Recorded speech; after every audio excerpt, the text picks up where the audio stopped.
The fault. We believe that all men are created equal. To the magnificent mosaic that is America. From radio beacon to radio beacon.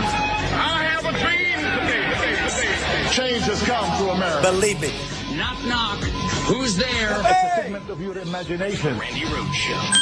Turn up your mind. All right, everybody, we are here. We're live. We're going to air the hearing for you right now. I just wanted to let you know that we are here and that the show is actually live. I also wanted to just bring you, into where they are. So this is what we learned this morning. This morning we learned that Ukraine had met all the anti-corruption benchmarks in July. We learned that Sondland, Volker, and Rudy were operating a secret back channel that did not include any of these witnesses that are testifying today. Bill Taylor, who is, testifying, and George Kent, who is testifying, they did not become aware of the quid pro quo. They did not become aware of the pressure campaign until August. Rudy Giuliani began the pressure campaign by defaming Maria Yovanovitch back in March. That's what you need to know. March is when it started with Rudy.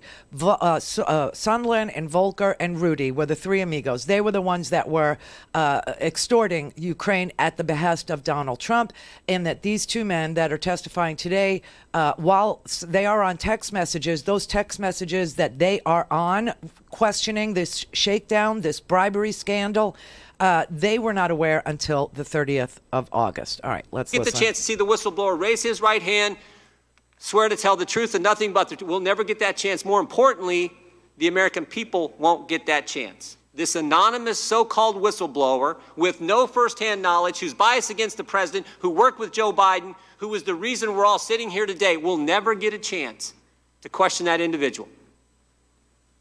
Democrats are trying to impeach the president based on all that. 11 and a half months before an election. We'll not get to check out his credibility, his motivations, his bias. I said this last week, but this is a sad day. This is a sad day for this country. You think about what the Democrats have put our nation through for the last 3 years.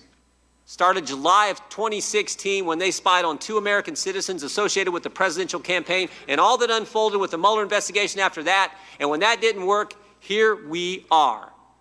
Based on this. The American people see through all this. They understand the facts support the president. They understand this process is unfair. And they see through the whole darn sham. With that, I yield back. Mr. Welch. Thank you. I say to my colleague, I'd be glad to have the person who started it all come in and testify. President Trump is welcome to take a seat right there.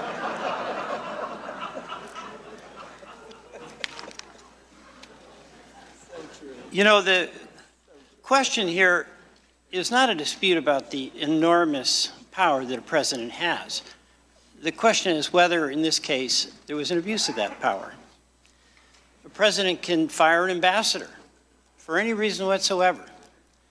A president can change his policy, as he did when he opened the door for Turkey to go in and invade Kurdistan, despite opposition from many of his senior advisors.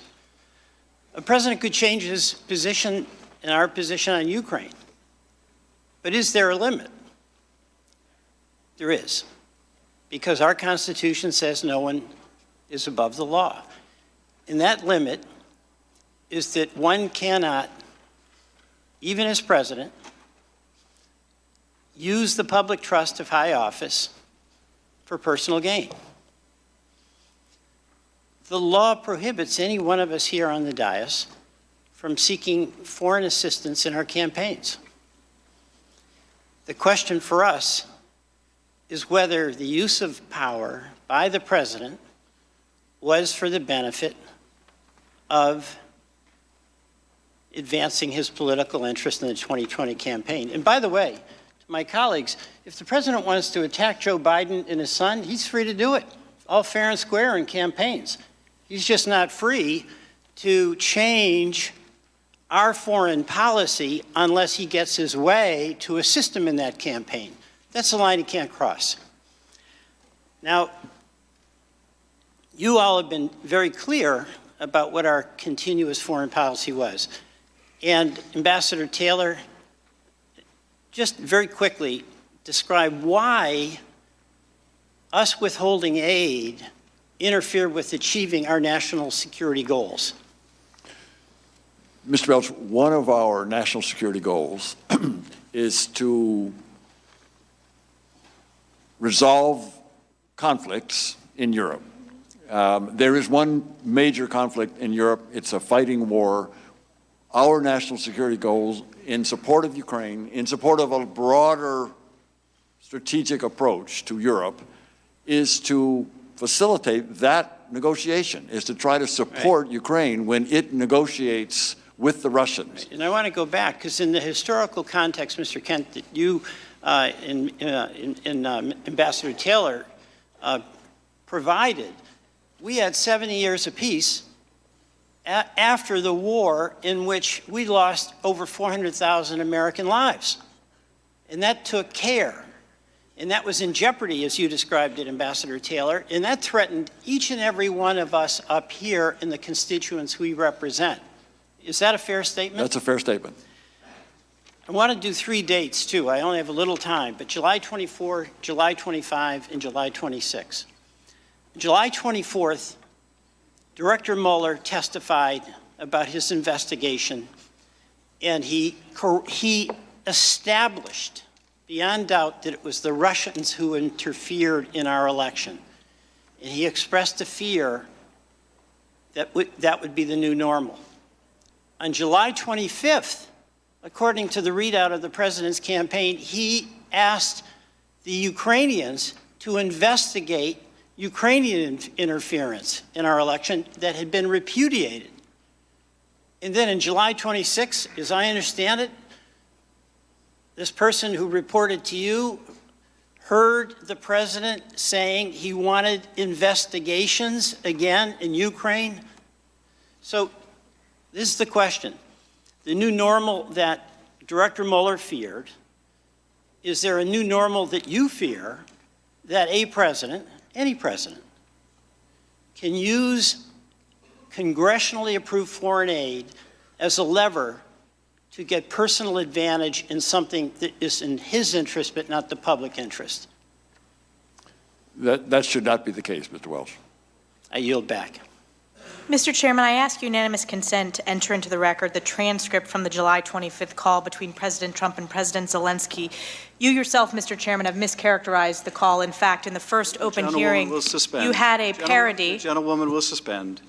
By unanimous consent, be happy to enter the call record into the record. Mr.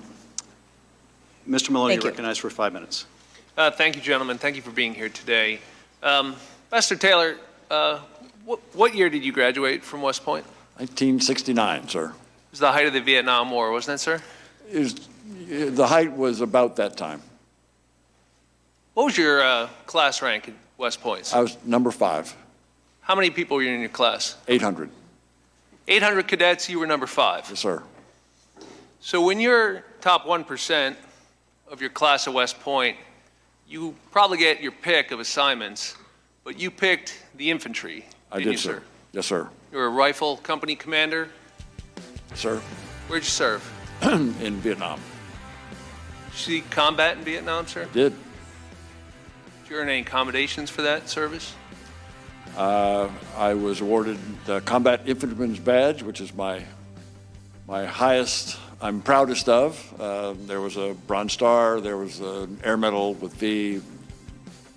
That's for valor, isn't it, sir? It is. Oh, he got the Air Medal with the V for Valor. That's an amazing medal.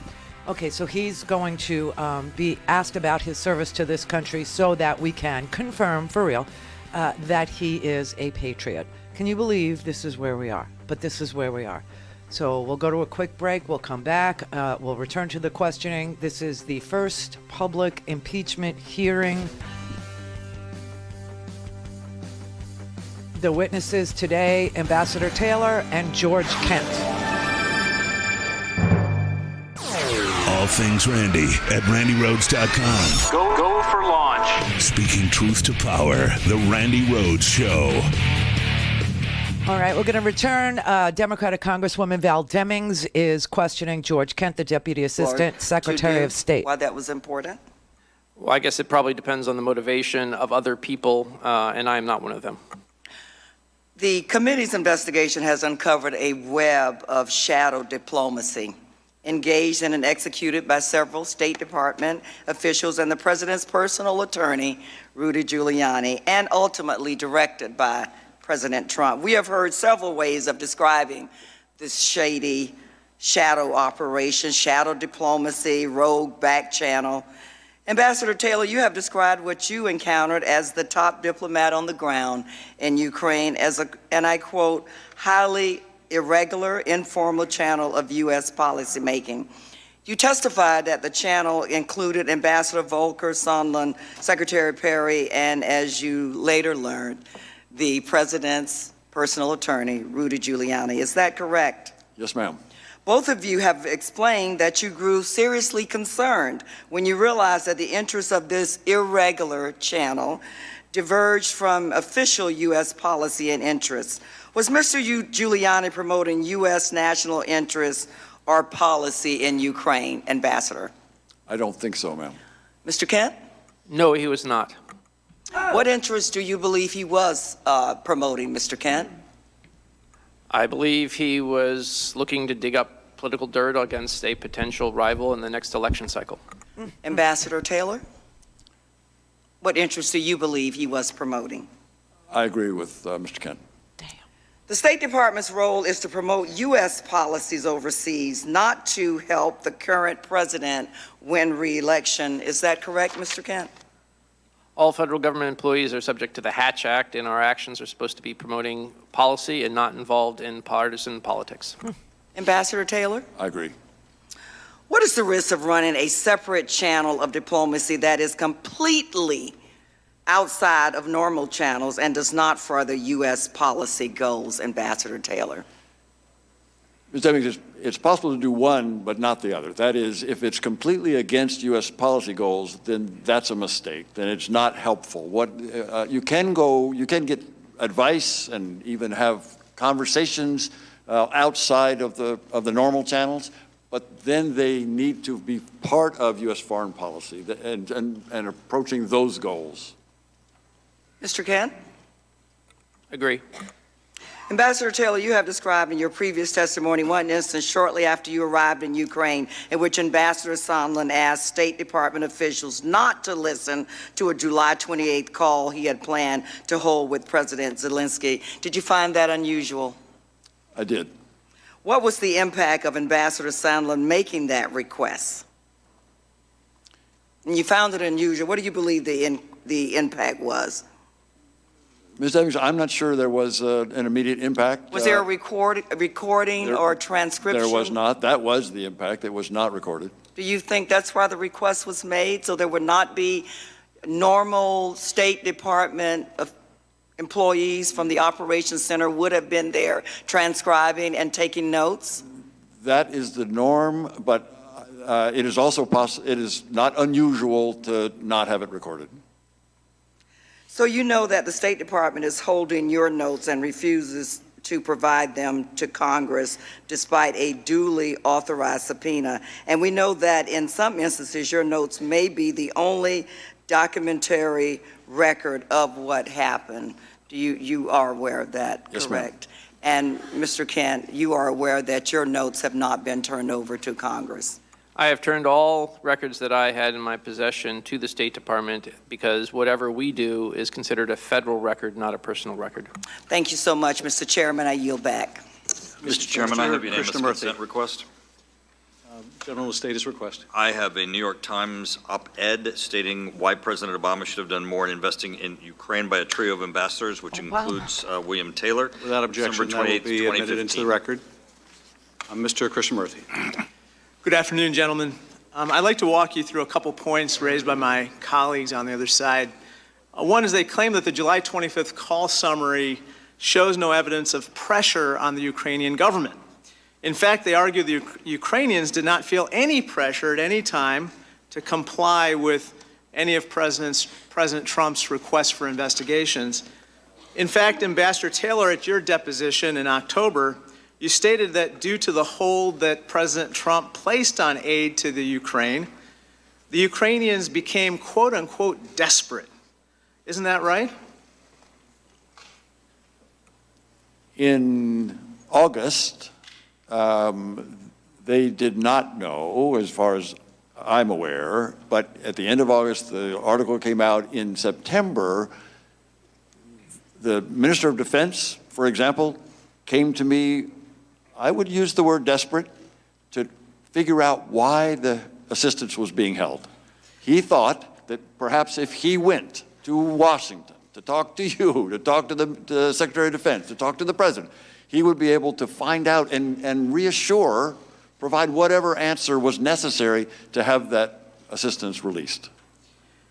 In fact, my colleagues on the other side suggest that President Zelensky personally did not feel any pressure at any time, and yet later on in September, he finally relented in a conversation with Gordon Sondland, according to your deposition, in which he agreed to make a statement on CNN. Isn't that right? He had planned to make a statement on CNN, yes, sir. Oh, my God. My colleagues also say that the hold on U.S. security assistance was lifted on September 11th without any investigations happening on the part of the Ukrainians, and therefore everything ended up fine in the end. However, Mr. Kent, as you know, the House Intelligence, Foreign Affairs, and Oversight Committees began this current investigation leading to the proceedings today on September 9th. In fact, it was only 2 days after this particular set of committees began their investigations that the Trump administration eventually released the military aid, correct? That is a timeline, yes. Mr. Ambassador Taylor, between the time of your October deposition and now, did anyone from the Trump administration contact you about your appearance before the committee today? No, sir. How about you, Mr. Kent? No, sir. Ambassador Taylor, I would like to turn to a word that by my count you used 13 times in your opening statement, and that word is concern. You were concerned that aid was being conditioned on political investigations, isn't that right? Yes, sir. You were concerned that irregular channels of diplomacy were being used in our foreign policy in the Ukraine, right? Yes, sir. Ambassador Taylor, can you rule out the possibility that these irregular channels of diplomacy are being used in other countries where we conduct foreign policy?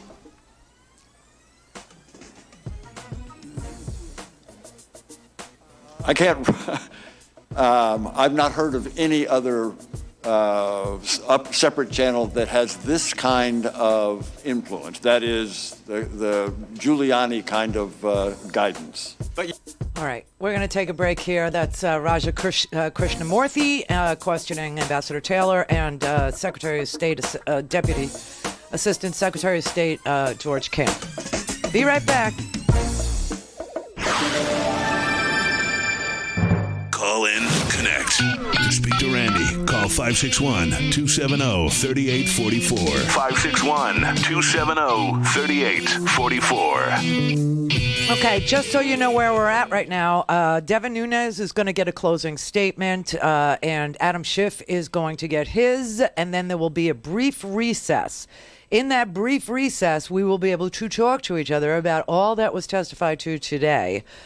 This is Adam Schiff right now asking about the smearing of Ambassador Marie Yovanovitch. Of Russian expansionism. A suspension of which was not in the U.S. interest, not in Ukraine's interest, not in our national security interest in no way, shape, or form. You've described a situation in which those in the service of the president made it clear to the Ukrainians they need to publicly announce these investigations or they weren't going to get that meeting, and they sure weren't going to get that military assistance. Now, I would point out, and this may not have come to your attention, but it certainly came to our attention. On September 9th, the Inspector General informed our committee that the Director of National Intelligence was withholding a whistleblower complaint in violation of the statute. By that point, on September 9th, that complaint had made its way to the White House. On September 9th, when the Inspector General informed Congress that complaint had been withheld, the White House also learned that Congress now inevitably would learn about the complaint. It was less than 48 hours later that the military aid would be released. Over the weeks to come, or over the days to come, rather, we will hear from other dedicated public servants about other aspects of this effort to invite foreign interference in our election, to condition a White House meeting and military aid for the performance of political favors for the president's reelection campaign. We will hear from other witnesses. I appreciate members on both sides of the aisle who I think participated today in a serious way and in a civil way. This is as it should be. There is no shortage of strong feelings about what this means to the country. At the end of the day, we're going to have to decide, based on the evidence that you and others provide, whether we're prepared to accept in the presence of the United States a situation where the president, for their own personal or political benefit, can condition military aid, diplomatic meetings, or any other performance of an official act in order to get help in their reelection. Whether we will need to accept in this president or any future president the idea that the President of the United States can invite a foreign country to intervene in our affairs. These are the decisions we will have to make when we have to decide whether this president should be impeached. But I want to thank you again. Just conclude by saying, because I can't let it go unanswered, several of my colleagues made the statement repeatedly that I've met with the whistleblower, that I know who the whistleblower is. It was false the first time they said it. It was false the second through 40th time they said it. It will be false the last time they say it. With that, this concludes this portion of the hearing. I want to thank you, gentlemen. I ask everyone to remain in their seats. The witnesses are excused. Please allow them to leave the committee room. We will, once they leave the committee room, take a brief recess, and then we will resume to take up Mr. Conaway's motion. And once again, I thank you, gentlemen.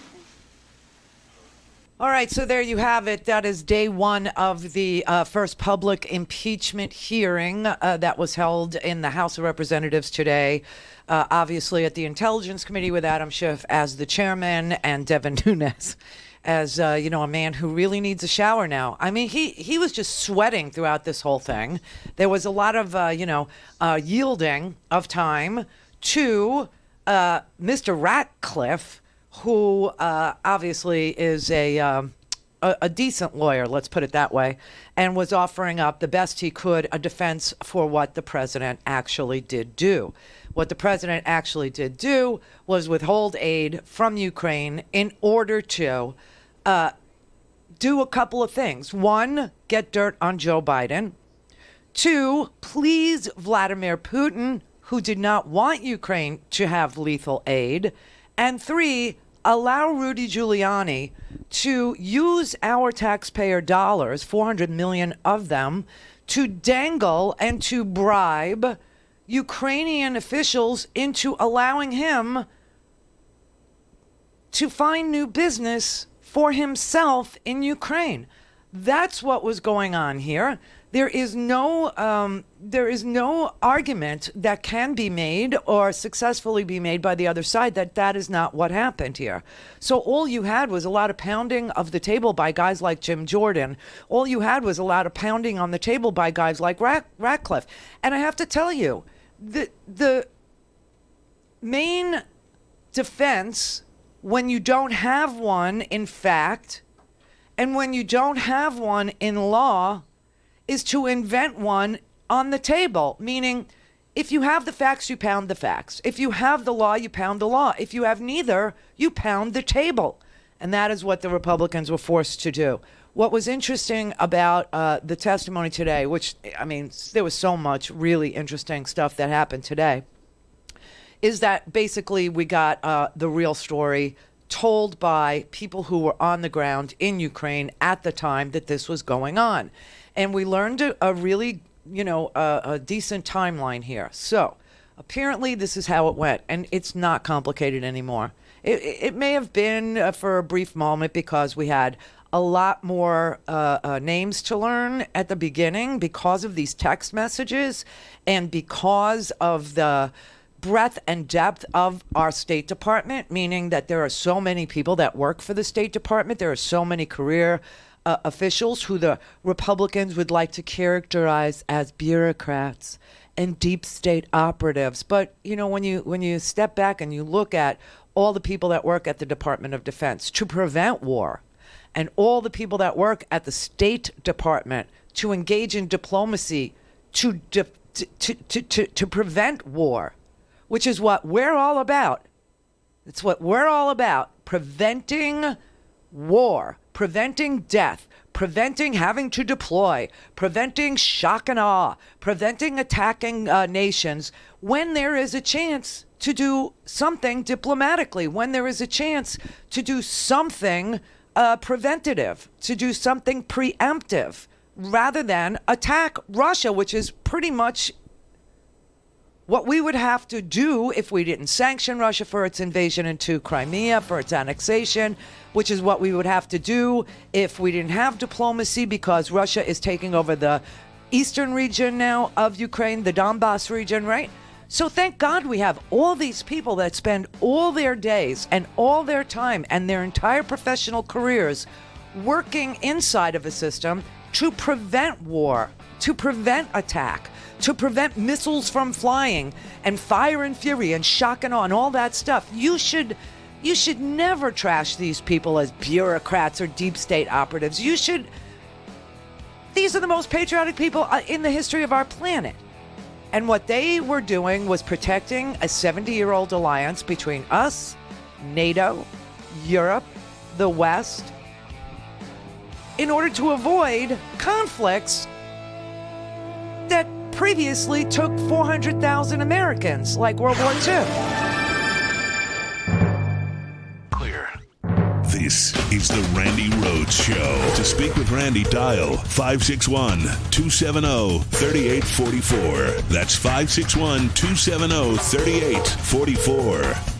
All right, so we've been pulling clips all morning long, but I'm going to play you one of the most incredible bombshell moments that there was to hear today. But let me just lay out the timeline of what went on here, okay? Here's what we learned today. We learned that back in March of last year, Rudy Giuliani started this campaign to smear and remove Marie Yovanovitch from her ambassadorship to Ukraine. Why? Because Parnas and Fruman, who were Rudy's associates, who are now, on trial in federal court for funneling Russian money yet again into an American election, Rudy began to try to smear, defame, and dirty up our ambassador to Ukraine, Maria Yovanovitch, for the purpose of taking over a gas company called Naftogaz. They were trying to inject corruption into Ukraine.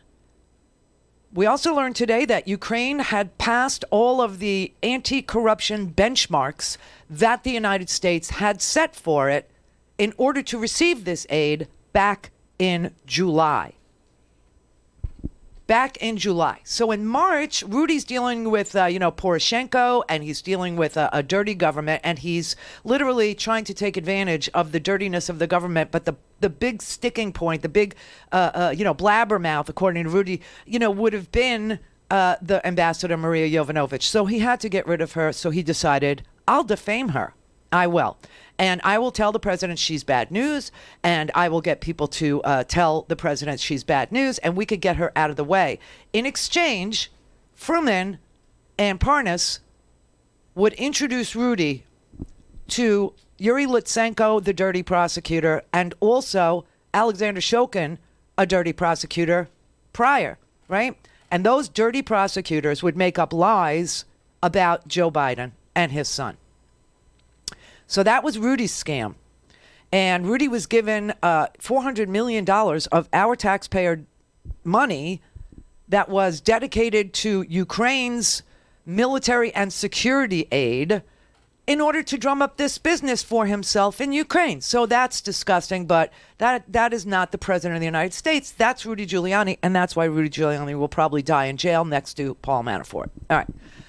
So then in July, Rudy now has what he wants. He's got a clear playing field, but he's got a new president. And this new president is an anti-corruption, real deal guy. He ran on an anti-corruption platform. He has cleaned out the government. He has managed to elect a parliament of young people.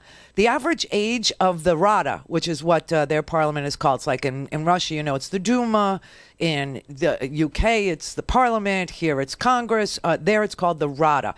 And he managed to seat a government of very young reformers. The average age of the new reformers in the Zelensky era is 41 years old. These are people who are done with it. They want change. They want to join the West. They want to become part of NATO.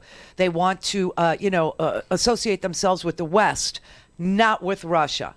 And Russia's already annexed Crimea and now has an active war going on in the eastern part of Ukraine. And they are very, very adamant about wanting to end this war with Russia. They want to make some sort of a deal with Russia, but they need to do it from a position of strength. And so in order to have the strength that they need to negotiate successfully with Russia, they need to have lethal weapons. And because they had met all of the anti-corruption benchmarks in July of this year that were set for them by the United States, by our Department of Defense, by our Department of State, in July, they were eligible to receive this lethal aid. Now, of course, the Republicans only want to talk about, but Obama, he only gave blankets. That's not true. He did a lot more than blankets. But the reason why they were due these Javelin missiles, these anti-tank missiles, is because they met all the anti-corruption benchmarks in July. Rudy Giuliani understood this and needed to use a secret shadow channel. So he recruited a couple of guys from the State Department. He recruited the mega donor who gave $1 million to Donald Trump in order to become the ambassador to the EU, Gordon Sondland. Now, of course, Ukraine was not part of his portfolio because Ukraine's not in the EU yet. They wanted to be. So isn't it ironic that the ambassador to the EU became their biggest enemy? It's just so sick. And also Kurt Volker. Kurt Volker, Sondland, the mega donor, and Rudy Giuliani became the three amigos. And they decided what they were going to do was they were going to take Trump's wet dream of pinning the hacking that happened during our 2016 election by Russia, that they would say to Ukraine, you have to say you did it, number one. And number two, you have to dig up new dirt for 2020 on Hunter Biden and Joe Biden. Because that's who we feel is a threat to our keeping power in the United States. So that's what we're going to use you for. And they were going to use them to enrich themselves. And that is an abuse of power. That's also bribery because it is using taxpayer dollars to dangle to somebody who's in the middle of a hot war in order to get an official act by the United States, in order to get the United States to provide what's already been appropriated. I mean, it's just so sick and it's so sad.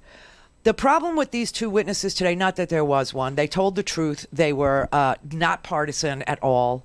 They, George Kent testified that he did have issues with Hunter Biden being on the board of Burisma. He didn't think it was appropriate, but, no crime had occurred, but he just didn't think it was a good look.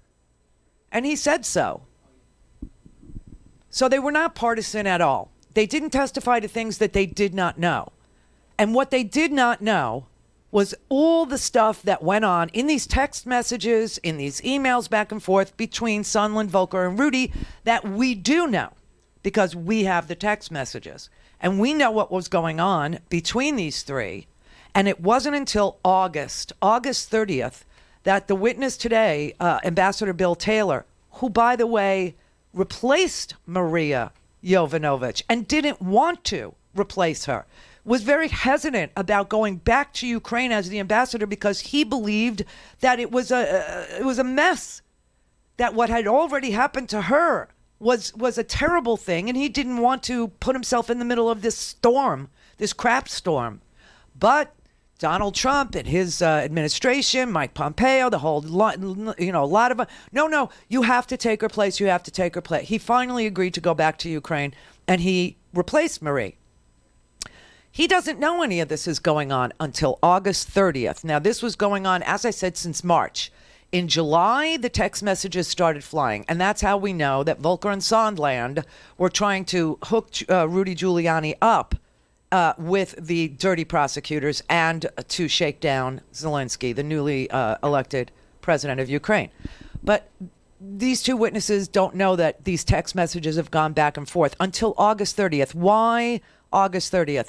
Because on August 30th, Donald Trump was supposed to meet with President Zelensky, which these two State Department employees, these two career professionals, foreign service officers, knew was everything to Zelensky, so that Zelensky could negotiate with Russia from a position of power, meaning the United States is with us. They're not with you. They're with us. And so it's in your best interest to put an end to this war in the Donbass, eastern part of Ukraine. Well, Donald Trump stiffs Zelensky. He doesn't show up in Poland, okay? Instead, he decides that he'll send Pence.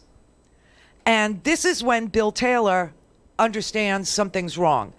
August 30th at 12:14 in the afternoon, Bill Taylor texts Volker and Yermak and everybody else and says, trip canceled. And Kurt Volker texts him back and says, hope Vice President V. POTUS keeps the bilat and tees up a White House visit. And hope Gordon and Perry are still going. Gordon Sondland chimes in. He says, I'm going. Pompeo is speaking to POTUS today to see if he can go. That is the first time that Bill Taylor is aware of a shadow foreign policy, something untoward, something very mysterious is going on. And so he could only testify today about things that happened from that day forward. Problem is, for the Republicans, we have text messages that go all the way back to July 19th. July 19th. And that is when Donald Trump puts a hold on the military aid and they start to shake down Ukraine. They start to threaten Ukraine. And in these text messages, it is absolutely crystal clear that they want Zelensky to announce investigations into the Bidens, announce investigations into Ukraine's hacking of our elections in 2016, and that without a public announcement, no White House visit, and no aid.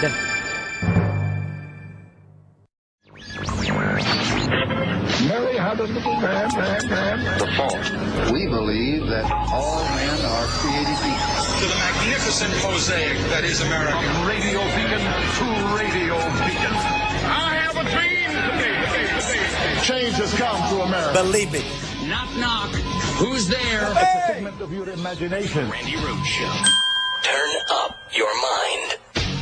First of all, as the founders understood bribery, it was not as we understand it in law today. It was much broader. It connoted the breach of the public trust in a way where you're offering official acts for some personal or political reason, not in the nation's interest.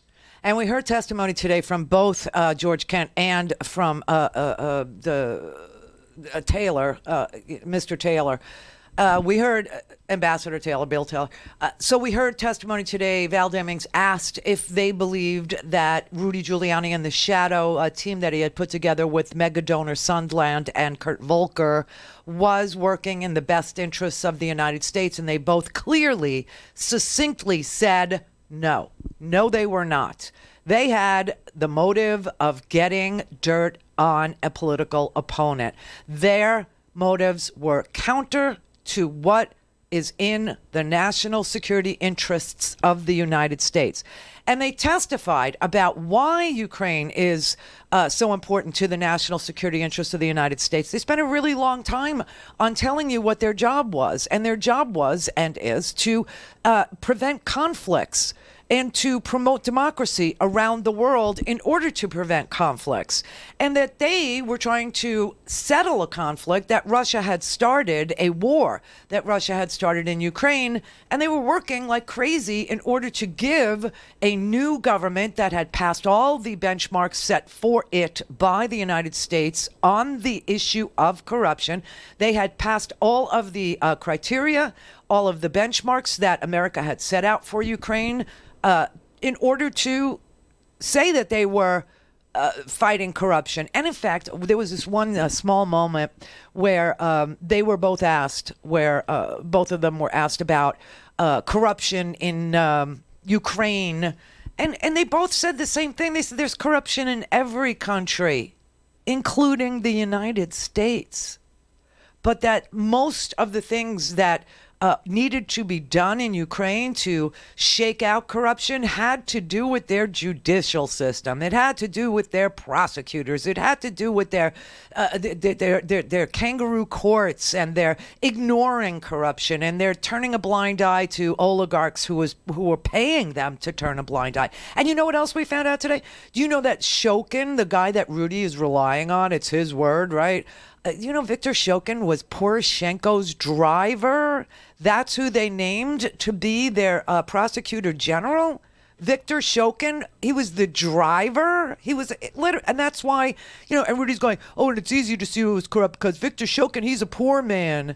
He's a poor man, so you could tell he's not corrupt. He was a driver. He was the driver for the previous president. Anyway, there was a bombshell moment in today's hearing.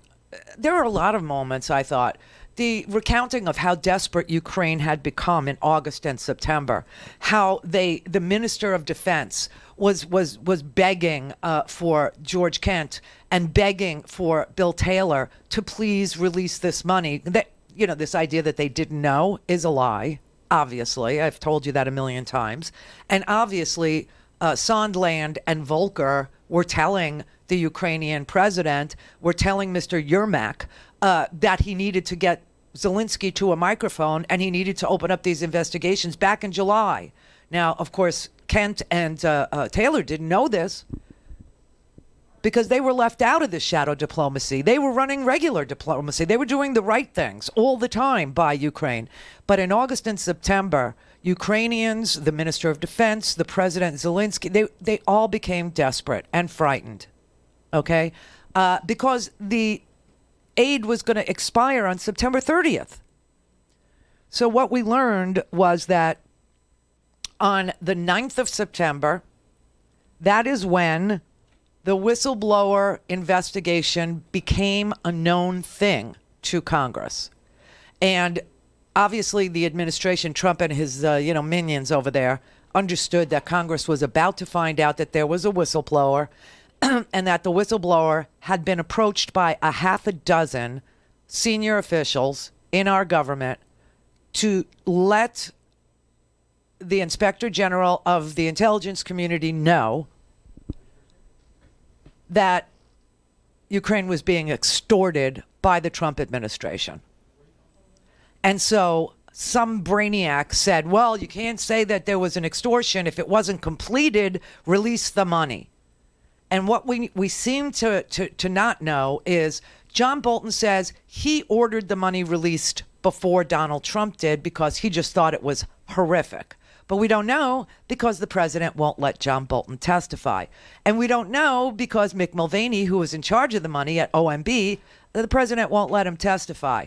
And we don't know because we can't get the testimony of the people who know because the president won't let them testify. And they don't want to testify because they're hoping that if they stay loyal to Donald Trump, when the crap really hits the fan and it becomes obvious that they were doing this extortion, that they will get a pardon. And they know that if they say anything against Donald Trump, they will not get a pardon. And they know that they've broken the law. They know that they have. That's just a fact. Mick Mulvaney confessed on freaking television. Donald Trump confessed on television. Everybody confesses on TV. Rudy Giuliani confessed on television. Of course, I asked about Hunter Biden. Everybody's confessing on the TV. But you know why they don't care? They don't care because as long as they don't testify, as long as they defy subpoenas, that's just an additional crime. And the president can pardon them for that, too. And you know what's really freaky? Across the street from the Congress is a federal court where closing arguments in Roger Stone's trial are now occurring, where Roger Stone is about to get convicted for lying to Congress about his interaction with WikiLeaks over the Russian stolen hacked material. I mean, it's just crazy. It's just crazy. It all seems to be coming to a head all at once.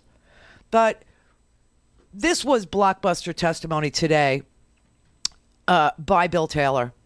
Apparently, Bill Taylor was kept from that phone call. You know, the one where we're supposed to read the transcript, except it's not a transcript. It's a record of some of the things that were said on the call, not the whole call, right? Well, obviously, Bill Taylor was the ambassador to Ukraine. And so he would be the highest ranking diplomat. And this phone call would have included him if these had been normal times. But what he testified to today was that Sondland, the mega donor, told him he was not welcome on that September 25th phone call. And the reason why Bill Taylor testified that Sondland told him he was not welcome was probably so that the normal protocol of recording that phone call would not be recognized. And so that phone call apparently happened without a recording, at least that Bill Taylor is aware of. Okay? Bill Taylor took very copious notes, as did John Bolton, according to everything we're reading. Those notes have been impounded, meaning the State Department, Pompeo, will not release these people's notes. And these were notes that they took in real time to memorialize certain conversations that they had. One of the things that Bill Taylor testified today that was really shocking negates one of the Republican arguments. One of the Republican arguments is that the president had no direct knowledge. And everything we're hearing is hearsay. It's Bill Taylor being told by Sondland, or it's Bill Taylor being told by some other guy. Except for this one moment. After the September 25th phone call, which Bill Taylor was not allowed to be on, which was strange, on the 26th, the day after, Bill Taylor's staff member was in a car. And he was in a car with Sondland. And Sondland was talking to Donald Trump. And the staffer, Bill Taylor's staffer, could overhear because Donald Trump was howling into the phone. Now that the money had been released to avoid a quid pro quo accusation, because the whistleblower complaint was a known thing, what about the investigations? How are we going to get the investigations into Hunter Biden? And his staffer heard it. All things Randy at RandyRhodes.com. Go for launch. Speaking truth to power, the Randi Rhodes Show. Okay, so for me, this was like an unbelievable thing to find out, right? For me, this was a blockbuster moment today. So we know that Ukraine and the defense minister and Zelensky and everybody else, they don't want Russia to know that they're freaking out. They don't want Russia to know that they're desperate. And this is why Zelensky did not let on to anybody in the press or in any other venue that they did not get the money that they needed to defend themselves from Russia's Donbass Eastern Ukrainian war. All right, he didn't tell anybody, but he is desperate, and privately he's telling, Bill Taylor, he doesn't know what to do. Okay, Donald Trump gets on the phone with Zelensky, as we all know, on September 25th. We only have a record of the call that Donald Trump wants us to have. It's missing a whole bunch of stuff, but even the stuff that he released is damning. It's really, really bad because he's telling them Hunter Biden. He's telling them investigations. He's telling them, I need a favor. He's telling them you're not getting, aid unless you do this for me, and then I'll do that for you. That's a quid pro quo. Okay. But then the day after that phone call, the day after, Sondland calls up Donald Trump to discuss how it went because they didn't get readouts of the call right away. And Donald Trump is screaming on the phone to Sondland, what about the investigations? When are we gave him the money and I don't have my investigations. And crazily enough, Bill Taylor's staff member, who I'm sure will be added to this witness list. I mean, we have a whole bunch of witnesses that they put out last night for next week, because this is going to go on for the next week. It'll go on Friday. We'll hear from Maria Jovanovic. And then next week, we're supposed to hear from Volker and Tim Morrison and Lieutenant Colonel Vindman and Laura Cooper at the Department of Defense and Fiona Hill and a whole bunch of others. I expect that we'll hear from this guy, this staffer to Ambassador Bill Taylor, who was in the car. And the president was yelling so loudly that he could hear him. Last Friday, a member of my staff told me of events that occurred on July 26th. Day after. While Ambassador Volker and I visited the front, this member of my staff accompanied Ambassador Sondland. Ambassador Sondland met with Mr. Yermak.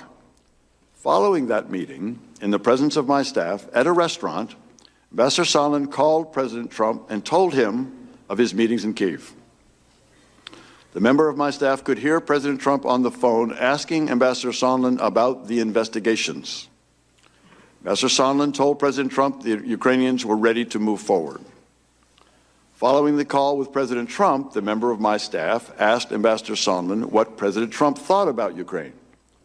Ambassador Sondland responded that President Trump cares more about the investigations of Biden, which Giuliani was pressing for. At the time I gave my deposition on October 22nd, I was not aware of this information. I'm including it here for completeness. As the committee knows, I reported this information through counsel to the State Department's legal advisor, as well as to counsel for both the majority and the minority of this committee. It is my understanding that the committee is following up on this matter. So that right there is a blockbuster piece of information, okay? And that is just frightening. So it wasn't in a car, I'm sorry. Sondland is in Ukraine. So is Bill Taylor. So is George Kent. They're all in Ukraine at this point because this is where they work. And Sondland calls President Trump from a restaurant, not a car. Sorry, my bad. And asks him, what do you think about Ukraine? And Donald Trump is screaming into the phone, what about my investigations? What about my investigations? And the staffer hears it, and Sondland tells the staffer he cares more about Biden than he does about Ukraine. I mean, this is just bizarro world. And, of course, he reports this, Bill Taylor, the ambassador, reports this through the chain of command. Okay, he doesn't go public and he doesn't write an op-ed, and they all respect the chain of command. They all do. Now, this is just harrowing. And then Val Demings had a really good exchange. This was really straight and to the point. Val Demings is from Florida. She's a Democrat, obviously. And she asked, do you think that Donald Trump had, or Rudy Giuliani had, American interests at heart when they were doing this shadow diplomacy? Did they care about our national security? Both of you have explained that you grew seriously concerned when you realized that the interests of this irregular channel diverged from official U.S. policy and interests. Was Mr. Giuliani promoting U.S. national interests or policy in Ukraine, Ambassador? I don't think so, ma'am. Mr. Kent? No, he was not. What interests do you believe he was promoting, Mr. Kent? I believe he was looking to dig up political dirt against a potential rival in the next election cycle. Ambassador Taylor? What interests do you believe he was promoting? I agree with Mr. Kent. The State Department's role is to promote U.S. policies overseas, not to help the current president win re-election. Is that correct, Mr. Kent? All federal government employees are subject to the Hatch Act, and our actions are supposed to be promoting policy and not involved in partisan politics. Ambassador Taylor? I agree. Holy crap. This did not go well. And of course, like I said, sweaty Devin Nunes, he was beside himself. He didn't know what to do. So he had to attack the process. The witnesses deemed suitable for television by the Democrats were put through a closed-door audition process in a cult-like atmosphere in the basement of the Capitol, where Democrats conducted secret depositions. Yeah, except that's not true because the attorney for the Republican side, Mr. Castro, he sat in on all the depositions. In fact, like we said a million times, 100, Republicans were allowed to go into the depositions and ask any questions. And they're not interested in the truth at all. They're just interested in pounding the table and speechifying. Calling it a cult-like atmosphere to take a deposition is very bizarre. I've never heard of a deposition being called a cult-like thing. It is a daunting thing. Usually, there's no objection there's no objections allowed in a deposition. It's just you could object to the form of the question, meaning my person over here that she didn't understand what you're asking her. That's about it. So they just pounded the table today, and they got caught is basically what happened. The idea that the money was released all right, but the money wasn't released until the administration became aware of the fact that a whistleblower report was deemed urgent and credible by the Inspector General of the intelligence community and was supposed to go to Congress. And as soon as they learned that Congress was going to learn about this extortion plan, they said, well, then just release the money. At least we'll have a defense. That is what happened. After the fact, when they released the money, Donald Trump was still pounding on the table and screaming at the mega donor, Gordon Sondland, what about my investigations? Now what? What's going to happen? I need dirt on Biden. I need dirt on Biden. Without regard to our national security interests or the lives of Ukrainians. Clear. Call in, connect. To speak to Randi, call 561-270-3844. 561-270-3844. All right, so I have to say Ratcliffe, Rathead, whatever his name is, Radef, he gave it his best shot, okay? So I think of all the Republican arguments, this one, while it falls apart upon, closer inspection, it was their best effort, okay? It was their best effort. So I'll play it for you. This is John Ratcliffe from Texas. Ambassador Taylor, do you have any evidence to assert that President Zelensky was lying to the world press when he said those things? Yes or no? Mr. Ratcliffe, if I can respond. My time is short. Your time yes is or no? short. That's right. I have no reason to doubt what the president said and in his... Okay, very good. So in this impeachment hearing today, where we impeach presidents for treason or bribery or other high crimes, where is the impeachable offense in that call? Are either of you here today to assert there was an impeachable offense in that call? Shout it out. Anyone?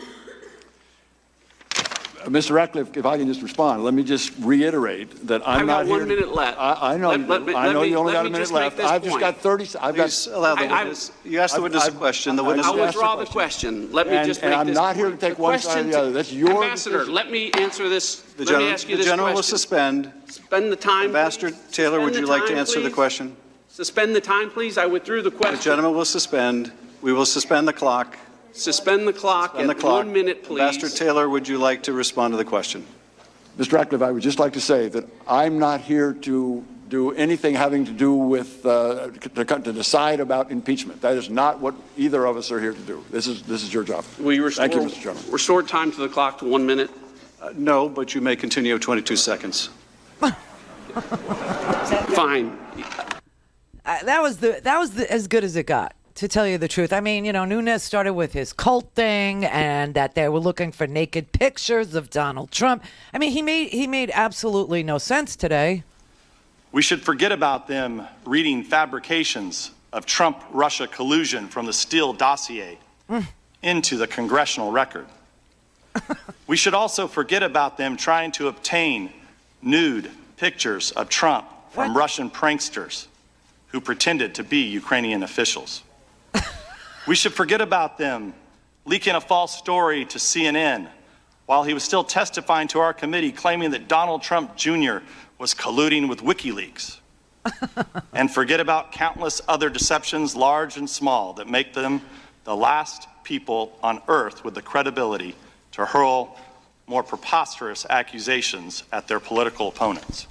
So meanwhile, across the street, Roger Stone is on trial, and the closing arguments are wrapping up right now. And then the jury's going to get the case about whether or not Roger Stone was the intermediary between WikiLeaks and the Trump campaign to receive stolen, Russian, hacked emails that were stolen by Russian military intelligence. They are amazing. The Republicans, they are absolutely amazing. There is nothing that they won't excuse. There is nothing this man could do that they would hold him accountable for. God only knows why. I hope I live long enough to find out, A, why they're doing this, and B, are you enjoying your Arctic blast? I mean, you know what I mean? This is just it's such a unique day. It's such a crazy, crazy day. Because the truth is, we have all the text messages. Okay, we have the text messages between Rudy Giuliani and Zelensky, his advisor Yermak, the mega donor Sondland, and Kurt Volker. And those go back to July 19th, and they go all throughout the month of July, August, September. September is the phone call on the 25th where the president says out loud he wants an investigation into Hunter Biden with redactions from that phone call that we don't know. And then a staffer for this particular ambassador sitting in a restaurant in Ukraine asking the president, what do you think about Ukraine? And he says, I care more about the Biden investigation than I do about Ukraine. I don't know. I mean, to me, game over. This is why I'm telling you, the Democrats don't care. And I wish they would, be able to force it, but I understand that they can't. But the Democrats don't care if they ever hear from Mick Mulvaney. The Democrats don't care if they ever hear from John Bolton. The Democrats don't care if Donald Trump tells them not to testify. Okay, there's enough. There's enough right here to show that the president of the United States was bribing Ukraine by using their national security, our taxpayer dollars, in order to get something of personal value for himself. And that, my friends, is treason. Or at least treacherous, traitorous behavior. I don't know if I'd call it treason. I mean, treason does have to happen in a time of war. But, if you really wanted to parse it out, Ukraine was at war. But it's not our country. So, you know what I mean? There could be some constitutional debate about treason. But obviously this was bribery. Obviously it was extortion. And obviously people were dying. Because the president was more interested in getting dirt on a political opponent than he was with being the president of the United States and faithfully executing the laws, which include the appropriations. It's a sad day. I mean, we always knew he was he was a demagogue. We always knew he was, a fascist. We always knew he didn't care. But I would like to know the underlying reason. I would like to know if he was doing it to impress Russia. I would like to know if he saw an opportunity to impress Russia and enrich himself. I mean, I don't know. I don't know because you can't get testimony because the president refuses to allow through some insane, thing that they have absolute immunity. Let me tell you something, there is no immunity. Mulvaney doesn't have any immunity because Mulvaney already talked to the public about what he did, therefore waiving any privilege, any immunity that he might enjoy. This is crazy. It's right in front of our face. Len in Pompano. I just would like you to offer one question to all of the Christian right and Trump supporters. What if it had been Obama who withheld aid to Israel while they were in a hot war in order to get some dirt? Yeah, but if you do that, then we get into the whataboutism, and then this happened, and that. I don't really, I don't feel like litigating, 2008. No, it's the only way that they can actually get it, with their love for Israel, whether or not it's, for whatever afterlife they plan to spend there. But that's the only way that they can get No, Len, they don't plan to spend their afterlife in Israel. They plan for all of us Jews to go back to Israel. And then once we're all back in Israel, we will be killed, all the Jews will be, and then the rapture starts. Once the Jews are off the planet, then the rapture starts, and then they go to nirvana. Now, that's a hot war. That's what they think, and they think they'll be raptured right out of their shoes, which is why I always say make sure you have very cute shoes, because that's all that's going to be left of you. But no, they don't think they're going to spend their afterlife in Israel. Listen, I'm not a whataboutism person. I'm really not. But I will tell you that I remember when Eric Holder didn't want to testify. Oh, my God. He needed to be in jail, right? Finally, he did turn over documents. This is the Randi Rhodes Show. To speak with Randi, dial 561-270-3844. That's 561-270-3844.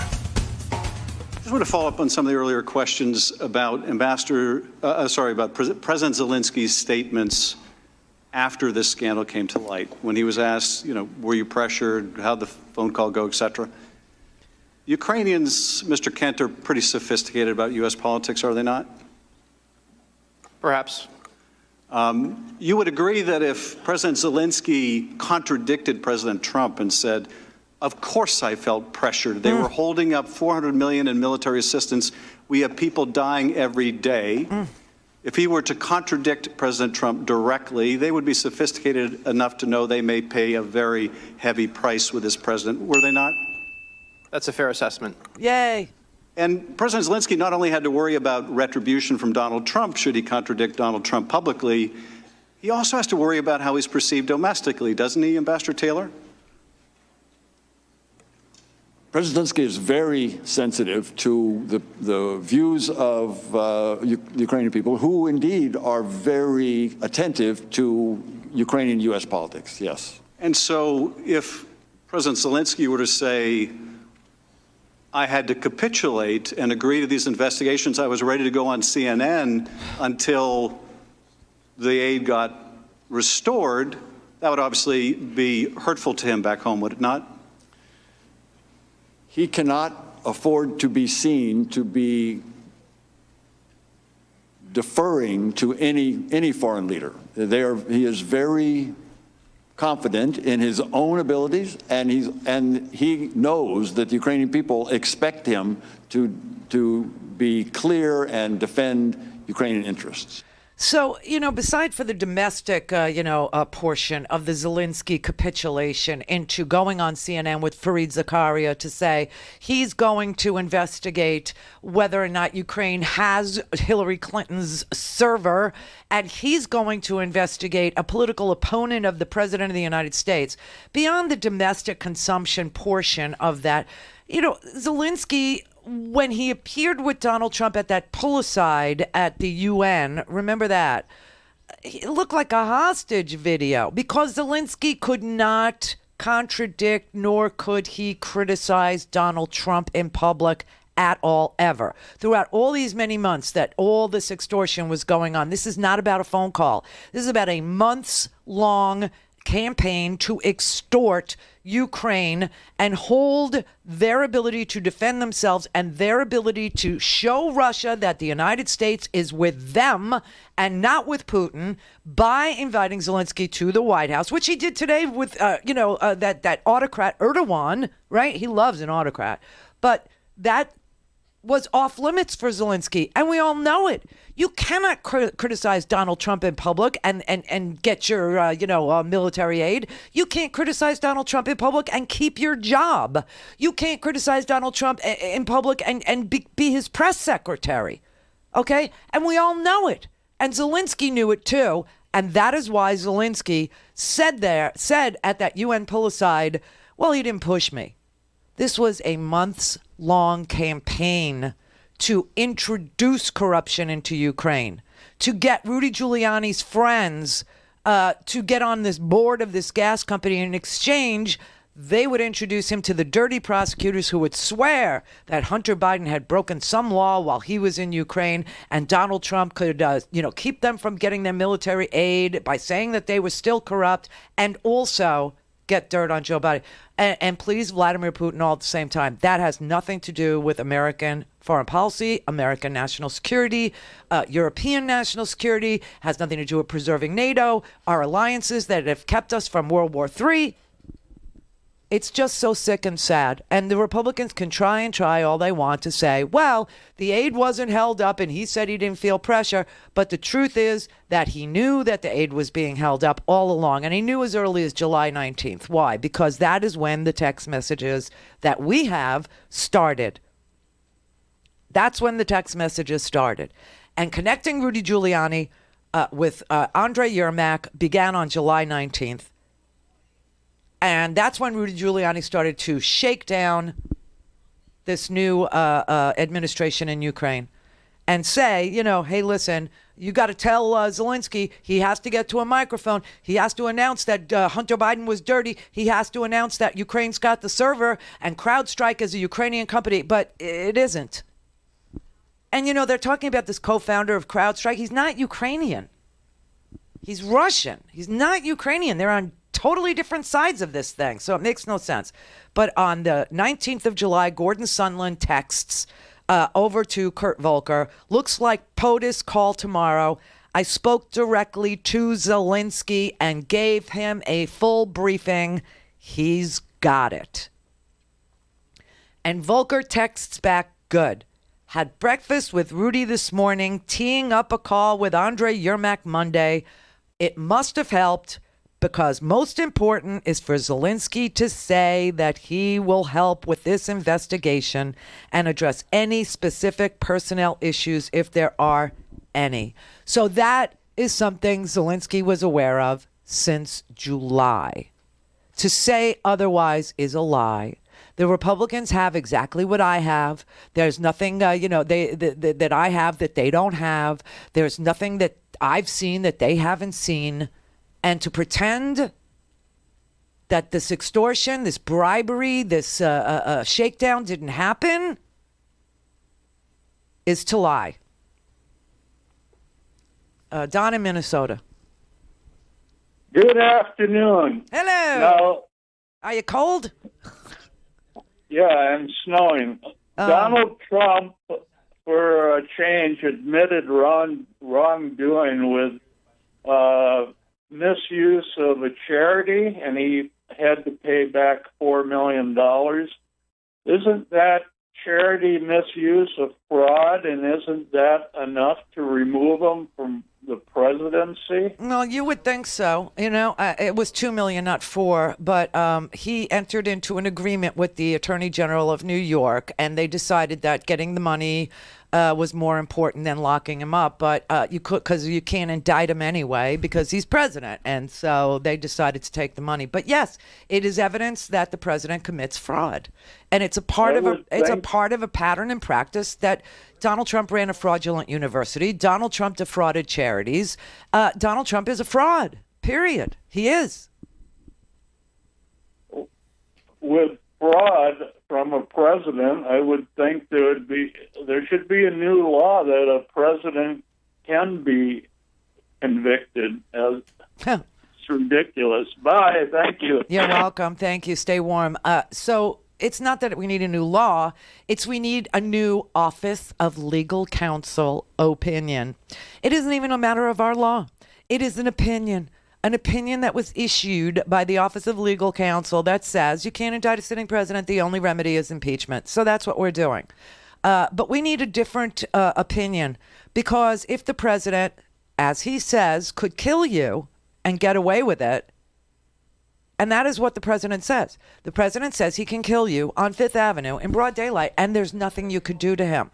So if we have a president that is telling people that if they disagree with him, or if he doesn't like you, or if he feels threatened by you in any way, shape, or form, or he feels you're disloyal and he decides to kill you on Fifth Avenue, there's nothing you could do about it. That means we need a new opinion over at DOJ, at the Office of Legal Counsel.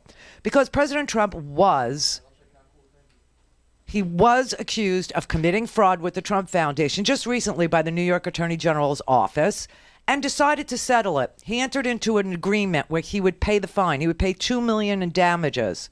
And guess what the 8 charities he defrauded were?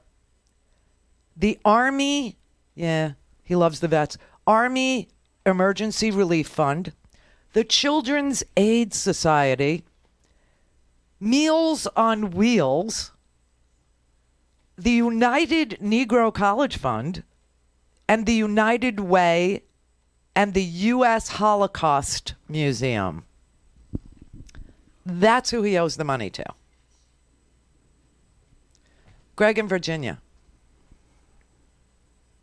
Yeah, well, a couple of different things. I was just wondering why it is that you think that Hunter Biden there's no issues there. It seems like you have that opinion, that there's no issues with him being in Ukraine doing the job that he's doing for Burisma. Well, he's not there anymore. Well, the fact that he was during Obama's presidency, is that not an issue? Well, according to the FBI, it's not. According to the intelligence community, it's not. According to the State Department, who, the officials testified today, it's not. So who's saying it is? Pretty much every talking head you listen to. Not that I would listen to, because there's no evidence of anything obviously that he did wrong. I think it's inappropriate, personally. I don't think, I just don't. I just don't think it's appropriate. But was it a violation of law? No. Or else Ivanka and, Junior are guilty too.